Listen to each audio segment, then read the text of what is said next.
All right, welcome back to Kai Dragon Gardening and Cooking. I'm your host Kai with my other host, Anne. I'm his mom. And hopefully you guys caught part one where we were talking a little bit about history and the background with it. So this is a little different, and I'm gonna have to change positions just a smidge here, as you know, we're gonna do a little bit of a kind of an interview. So as you recall that you've been a gardener since you were a kid, always been involved in that stuff. So what I want to ask you, Anne, Mom, it's like I said, it's still awkward calling you Anne. I don't like that, but you know. So gardening. What has been some of the biggest hardships with gardening that you've found? Some of the biggest frustrations that you've had over the years with gardening? Going through different types of changes in the weather.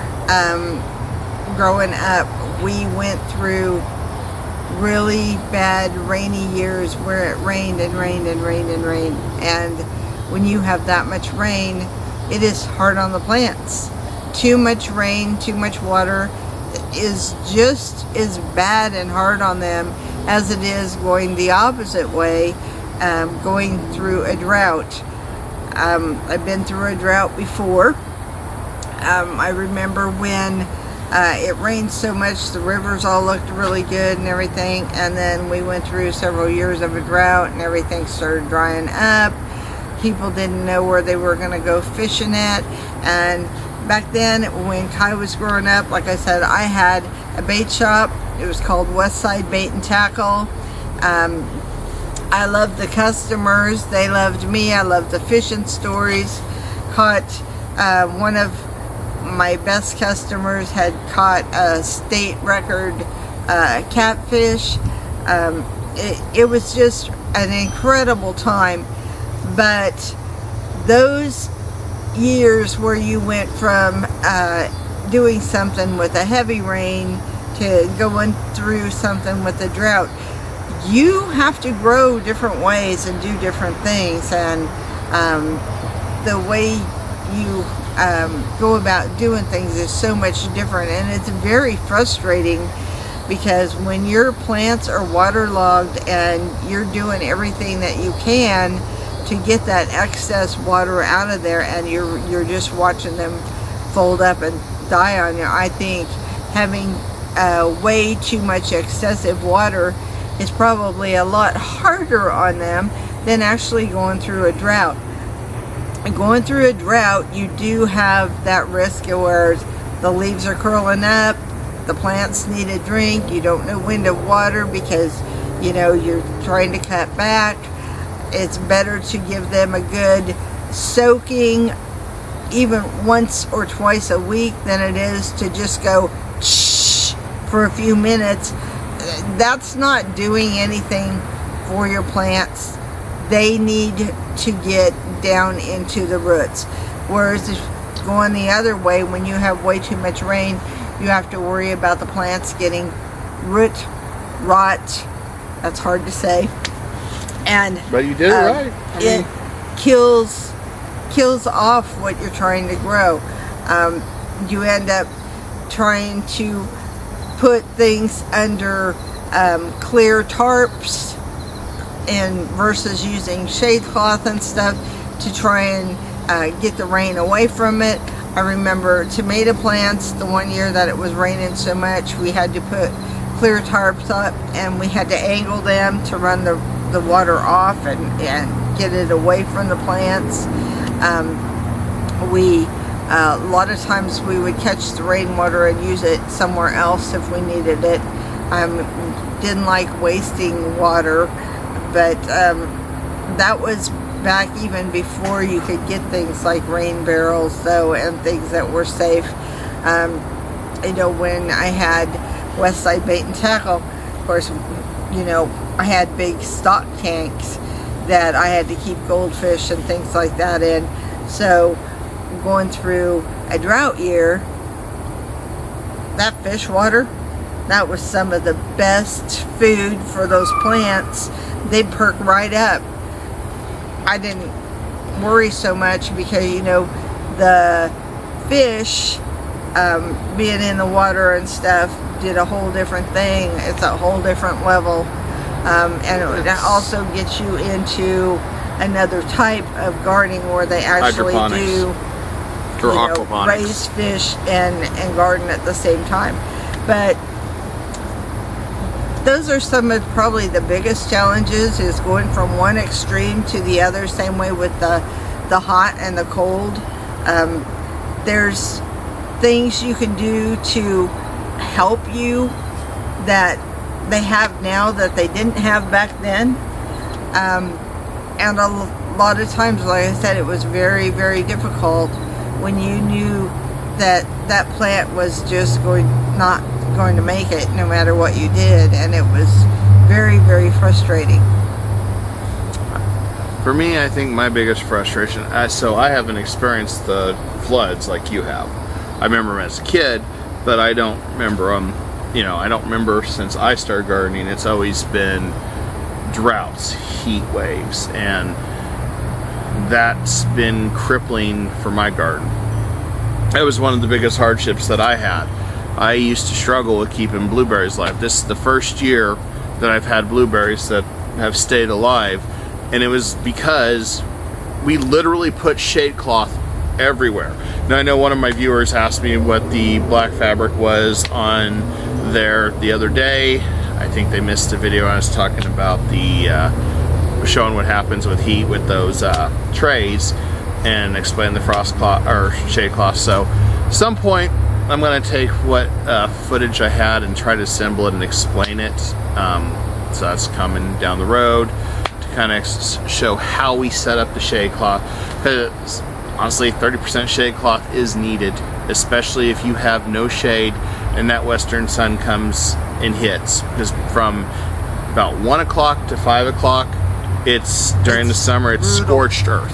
It will burn everything. And you think about it now, and they say it doesn't have any effect, but I remember as a kid growing up on the farm and being outdoors for hours doing stuff, because we had so many chores. I mean, we had cattle to take care of, we had pigs to take care of, we had chickens, we had ducks, we had geese. I can't remember what all, but I mean, we had a lot of animals. It was, sometimes we were out there for a long time. The heat did not seem to be as intense as it is now, where you're having to use sunscreen all the time, and you can't stay out there for very long because it's just, heat is so exhausting, and they warn people all the time about heat exhaustion, and it's a real thing. It can make you feel like you're having a heart attack or stroke. I mean, it is something you don't want to mess with. There's different things you got to do to help compensate for that when you are out in the heat. Well, if it's doing that to you as a person, think about what it's doing to your plants and what it's doing to your animals and stuff.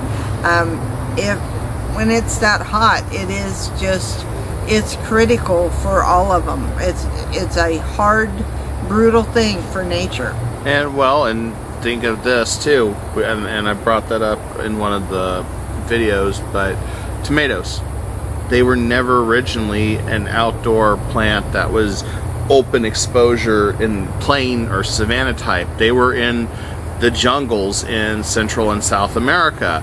They grew underneath trees, and that's where they found a lot of that stuff. So when the Spanish Empire came to the Americas and brought back stuff, they brought back tomatoes, which Italy was the one that really took off with it, with the seeds and everything, and pioneered a lot of that stuff. So, a lot of those plants over years have developed, heat resistance, because we have all these botanists that are always constantly cross-pollinating or crossbreeding, depending on how you want to say it, with different plants, different things to make them stronger, hardier, resistant. But there's only so much they can take. Corn is one that a lot of people grow. they grow it in tight rows because it will block off a lot of that sun, so only the tops get it. Wheat's another one that is native, that grows here, that can deal very well with the heat. Downside of corn is you use a lot of water, which is also a big problem, especially in the gardening, farming, because you're taking a lot, the years that you have droughts, you're taking a lot from all your aquifers and your rivers, and you know, it's a tough thing. So when reflecting on this, the other hardship is sometimes the pests.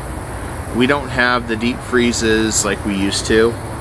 Deep freezes would wipe out a lot of bugs, a lot of parasites that we used to be able to keep under control. Even mosquito population was down because a lot of them would freeze to death. Today, we're lucky we see maybe 2 months of an actual freeze. I could, if it's anything like it was the last couple of years, I could still probably grow all the way through November, December. And I remember as a kid, even where it was snow on the ground by November, and you were just used to having snow. And the only reason I remember that is because I hated shoveling snow too later on, especially that parking lot. And so, you know, it's changed a lot. But I don't know how I would handle with flooding rain because I haven't experienced that. But another pest that's wiped us out this year was the vine borers. Every time we were out of their breeding season and we had zucchini in, it's like they either shifted their calendar, or because of the way the weather is, they're breeding more. And what those are is there's these, they look almost like wasps or hornets, and they're not, they just fake it, and they come on your zucchini plants and go underneath and lay eggs, and they have these nasty grubs that burrow down and eat inside the plant, and they kill the plant from within. Problem is, once they finish eating it, they go into the soil, burrow, and then they come back up later that year as those vine borers, and then they lay more. So our thing is, like, one thing that we've talked about is we constantly pull the zucchini plants and toss them in the trash because we don't want any of those in our area. And typically if they're cooking in the trash can for several days, they're not going to make it, because that's, you know, that's kind of a weird form of composting, but we're not composting in the trash can. But so, you know, that's one thing. So that's, and for me, the heat, you know, during July and sometimes August, I slow down. You know, once it hits 100, 110, it's just, it's brutal, and it's hard to juggle it. I've been very thankful that Mom and joined partnership with me in the gardening, because she's able to get up in the morning and being retired to be able to manage stuff when I'm either at work or when I'm running the other channel, the other shows, because there was honestly no way I could keep up with it. We've tripled the size of our garden, and I admit that even if we hadn't tripled it, there would be times that I wouldn't be able to get to stuff like I want to, because there's only so many hours in the day. I mean, so that's the rough part, I think. On the plus side, hopefully you guys will see some canning still this year. The funny thing with it, most of the produce that we've gathered, we've used for cooking meals to the family this year. We've made goulash, spaghetti. We've pretty much had tomatoes with almost all of our meals. And so, you know, we've done a lot with that. We got a lot of spinach growing. We've got green beans. We've got green beans that are like 2 foot long. We just need to figure out when, because it's something new Mom wanted to try, when they're harvestable, which I honestly have been looking at them from here, and I'm starting to feel like, God, aren't those harvestable by now? Because they're kind of a light green now. Well, not yet. Not yet? It's so weird, because you see a dark green and then you see a light green, and she's going to have a video on that if she hasn't done one already, so she can show that off, because it's fascinating what she's did. They're called the yard-long bean, and I've never grown them before. They start out though growing long and skinny, and then they start filling in as the beans start developing inside, so then they start fattening up. But they are still not quite ready. I got probably half a dozen or more growing. And then you got burgundy ones but and stuff, yeah. When, be able to chop up a few of them though, and it'll be better than opening up a store-bought can of green beans. Oh yeah. And I know when you buy vegetables and stuff in the store, you have seen the rise in the price. Stuff that was 50 cents a can is now $1 a can, and a little bit goes a long way. And like I said, yeah, tomatoes, I have used everything from the little cherry tomatoes to the Romas to the beefsteak. Whatever we grew this year, I've used it in making pasta salsas. I've been putting it on sandwiches, salads, lots of salads. I love salads. Haven't had any luck with lettuce just yet because the temperatures have been so high, and the heat kills them off before they can even go through germination, and then you're having to start over. So that's going to be a little bit later. I'm just waiting for the perfect time for them. I could start them in the house under the grow lamp and then transplant them. Good news is, though, you've got a few coming up now, and I've got a few coming up. And the spinach is one of those weird plants that I've been able to cultivate and grow, which is good for you. And the family loves spinach, fresh spinach. I mean, when you think about the cannons too, we also control how much sodium goes in that too. You still have to use salt for preservation no matter what, but you can still control just how much you do it, or you have options to freeze. So that's something that I've, been proud of, that we have used pretty much almost everything that we've had here. In fact, we have eggplant. We're gonna have eggplant parmesan tomorrow. We got a whole bunch of eggplants. I'm gonna cut them up and go from there. We've had a lot of stuffed peppers. I've done the stuffed peppers with the hamburger and rice, which are really good, and I've also done the bacon wrapped cheese peppers, and those were really, really good. I think those are the ones that go quick in the house. Yes, they do. They don't last very long. As you see, who doesn't like bacon, right? Yeah. But you're right about the prices too. I mean, like when that video that I had talking about the water, your local farmers, your local gardeners are still paying more water for their water bills unless they have a well or something, which they're lucky for now until they have to drill deeper, and that's going to get costly. So, I mean, yeah, you're going to see the rise in food, and especially if this townships buy local, which a lot of them do.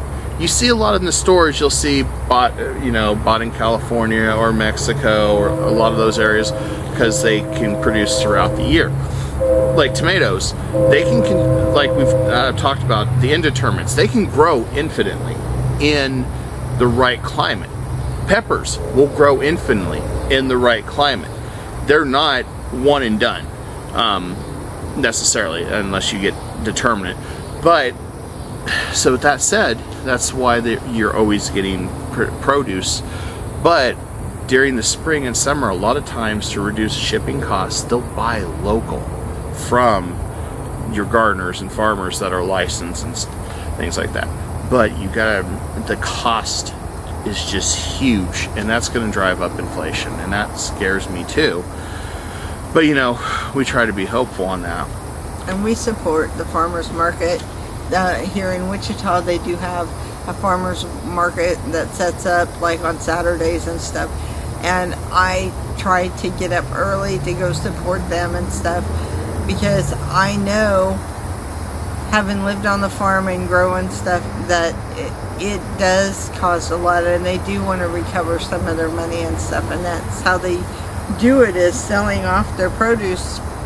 So a lot of times they reinvest that back into their gardens, and which is what we have done too. A lot of times I reinvest things back into the garden, you know, one way or another. And the goal with the channel is basically to get to the point we can utilize that to experiment and grow more stuff here, because that's, you know, that's our means to do that, because there's lots of things I want to experiment on to see what we can do better, or how we can, I mean, we've learned, both of us have learned a lot this year, and we're inheriting a lot of knowledge, and it's just something that's interesting. So back to you. So some of the greatest successes you've had in gardening. I would have to say when the pepper plants are all producing at the same time, and I grow all kinds of different peppers except for like the habaneros and stuff.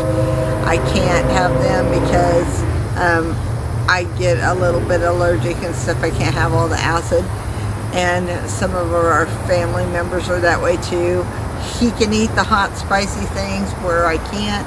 I'm the only one that can handle spicy out of like 4 or 5 people. So, but I grow the banana peppers and the long bell peppers and the red and the green and the yellow and the orange and even the purple peppers, and those are very sweet, by the way.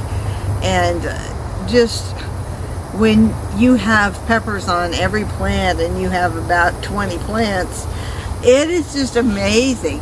And I love, as a gardener, I like the way the food tastes. It's so much better than going to the store and buying stuff. I know a lot of times they do buy from local growers and stuff in the stores. Sometimes it's frustrating when they're selling a beefsteak tomato for $1.99 a pound and stuff, and the tomato is absolutely perfect, and you know it's probably hothouse grown somewhere, and you know you're struggling to grow something like that. But you know the experience that you get, and the fun part about being back to nature, even in a small area, you know, when you're in the city limits and stuff, versus being out in the country, which we would love to be someday. And you have a garden spider that's building a web right above your head from the pear tree. So, oh yeah, I see him. So I was kind of like, whoop, he was swooping down right as I was answering that. I didn't know. I see him. Didn't know if he was going to attach a line onto Kai's head or what. No, and it's a garden spider. It's not a black widow, and it's not a recluse. Hi there, little fella. I really don't care for spiders, but I do love the garden spiders, and they do a lot of good. And apparently, he's trying to keep the mosquitoes out of the way. And that was another thing, though. But and I would have to say, marigolds is another one of my success stories. They are something I love planting. I plant them in almost every garden bed. They help with the pests. They help keep the mosquitoes down. And once the plant starts deadheading, you can pull that off, get the seeds out, get another batch growing. And you can keep infinitely growing them. That's the wild thing about them. I mean, you can triple, quadruple the size of your marigolds every year, and some of the marigolds I've had were 3-4 foot tall. It's wild how I've seen some of them. Yeah, it's absolutely amazing. Now that she brought it to my attention, I keep looking up at the spider. I wish she had said that. I won't let it attach to your head. So, you know, the successes, I think this year overall was a success, and we still got a lot of herbs that we still need to dry up. I still need to get some stuff up. Maybe do some with the stevia. Unfortunately, some of the stevia plant is starting to die, and that's part of the drought. I mean, I've been struggling with that, but we've got a lot of herbs that will probably dry up and can as well. Well, not can, but we'll put them in spice jars and we'll use them throughout the winter. But I think the big success is we didn't really lose anything this year. We No, not too Our perennials and everything, we've kept them alive. My strawberry patch that me and Mom both went in on, we restored that from what catastrophically lost last year due to the heat. All the shade cloth has saved everything. I'm a firm believer that that is the new norm when you're gardening, will be shade cloth. That's just something I think in the Midwest that you're going to have to deal with, whether you like it or not. And you can make it look nice. I think we've made it look nice for what we did. I mean, sure, you see PVC poles, but I mean, there's different ways of putting it up. More permanent structures are going to cost more money though, and it can get a little bit costly doing. I know that this fall we'll order more before the prices go up, because I'm sure it's going to go up again by next year.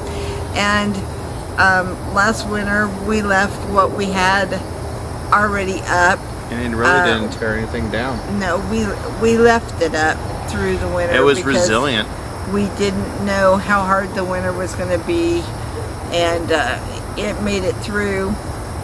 And so rather than trying to take it all down and fold it back up, we may leave it again and just make sure that we have some more on hand in case we need it. But I don't know, like early season, we got our tomatoes and stuff in the ground early. I mean, I was planting stuff in April, the end of April, first yeah, part and our goal May.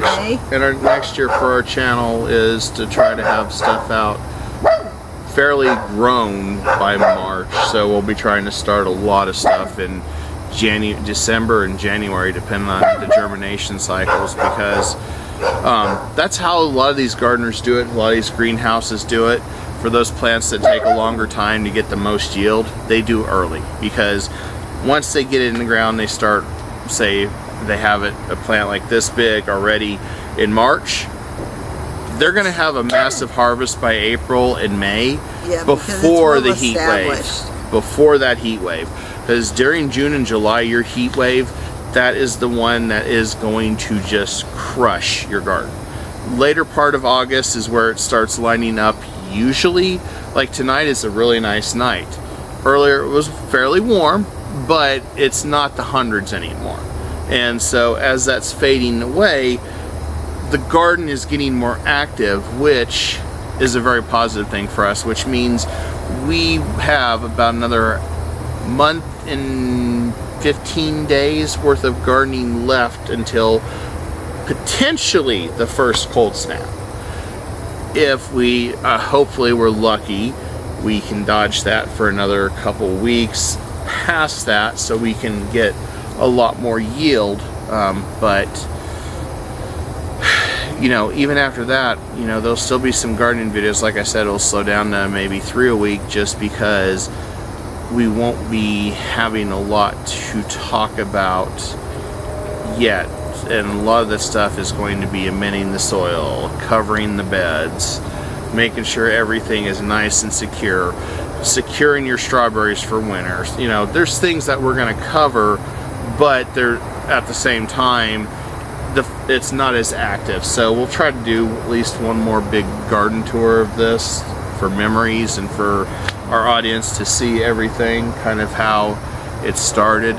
But we're hoping to have it even bigger next year, and we're hoping that the water situation gets under control, so where we're not paying $15.77 a unit of water, because that is just absolutely insane. It's 5 times the normal amount. Yeah, so I mean, it makes you realize when you're buying peppers in the store and they're $1.25 a piece and stuff. So you are thankful for every pepper that you get on the vine. And I a lot of times will plan my meals that I'm fixing for 2 or 3 of us, depending on, or the 4 of us, you know, depending on how many people are here. I plan my meals a lot of times around the vegetables that we pick. So if we pick a lot of this, then I'm switching it up and we're having this. So, you know, that's what you got to do. and we're going to try to grow some different things next year that are a little more heat tolerant, and there might be some things that we have not ever eaten before too, or things that I probably had as a kid and don't remember, or maybe didn't even like. Or that you hated so bad that you forgot it. Your mind's like, I don't want to think about it. Like Mom's rhubarb. That was absolutely horrid, unless it was in a pie or she made jelly. I can't even stand it either way. You're going to learn to love it. Oh God, yeah, I know you're going to grow some next year. Yeah, but so, you know, we'll try to do sweet potatoes and potatoes next year again. Yes, plan. That's what you got to do. And we will be planning. And we will be having another video on a new tool that we purchased that I saw when we were trying to order rain barrels, so we could get this set up for next year as well. It's a planner that's a square, and it has holes. Planning square. And you can plan your whole entire garden with it and plot out exactly the spaces and everything, so you can know exactly where this is going, where this is going. It's going to be really cool, so I'm looking forward to sharing that with you guys. It'll be great for companion planting. It really will. I'm looking forward to doing like a bed with different types of lettuces and stuff in there. Yeah. And I have already purchased a bunch of the clear tarps. I just need to get my arches done, and I'll probably end up doing is buying PVC pipe like I made this trellis with. It comes in the 10-foot pieces, and I'll probably get several of those and some rebar. Yeah, because we are going to do some fall winter gardening as an experiment, because I did succeed in it last year. Had a really good spinach harvest. Green beans end up freezing, but I got some green beans. So, I mean, it's one of those things that, like, yeah, it does. As unfortunately it is getting later now. But I know our video kind of ran late. But if you guys like this videos with me and Ann in the videos, and, you know, we're talking about stuff, please smash that like button. Hit that subscription and notification bell, because, you know, and let the comments down below know if you guys are really liking this, because this helps us out as well, because, you know, we want people to kind of get to know our gardening, our behavior, and make you feel like you're here out in the garden, because that's we want you to feel like you're here with us. Yeah, because that's, I think Mr. Spider went all the way down. Now he's right all the there. way back up. But no, yeah, we always, you know, we try to do this stuff just like I said on my other channel. I still want to inform, inspire, and, you know, always show that there is things that you can do in the garden or in your yard or in your life that can be an inspiration, because more than ever today we definitely need inspiration and we need hope. And that, I'll leave it to Anna if she has any other thing to say. And keep on sowing and growing. Don't ever give up. If you're in the garden, I know there's some months that you just don't feel like being out there. Some days the heat is just too much for a person, but you got to get out there. You're going to remember that the plants need you, and make your garden a reflection of you. Make it something that you are proud of, and have some garden tours. You know, invite your friends over, show them what you've done. Don't be ashamed of your efforts. You did that. You made something grow with the help of God, and you've got a wonderful blessing there. Share it. We hope you will tell your friends about us and tell them about our channel, so they can also come and watch some of our videos and learn from us. And like he said, leave your comments down below. If you like the mother-son thing, let us know some of the things you would like us to talk about. I look eerie with all these lights. It's not. Oh, hey, now it all right. works. Okay. Hey, you can see us again. Yeah. All right, everyone. Peace. Have a wonderful night.